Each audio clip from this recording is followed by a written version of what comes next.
எண்ணற்ற ரங்கநாத சுவாமி கோயில்கள் காவிரி ஆற்றின் கரையில் அமைந்திருந்தாலும் மத்திய ரங்கா ஒரு சிறப்பு அந்தஸ்தை கொண்டுள்ளது.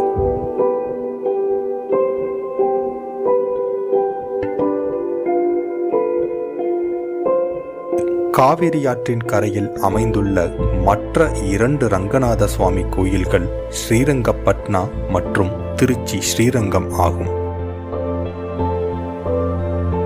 திராவிட பாணியிலான கட்டிடக்கலையில் கட்டப்பட்ட இந்த கோயில் காவிரி நதி கரையின் மேலே அமைந்துள்ளது.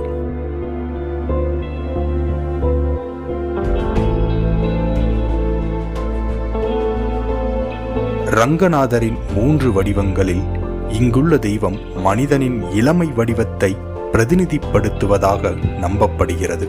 எனவே இவரை மோகன ரங்கா மற்றும் ஜெகன்மோகன ரங்கா என்றும் அன்போடு அழைக்கிறார்கள்.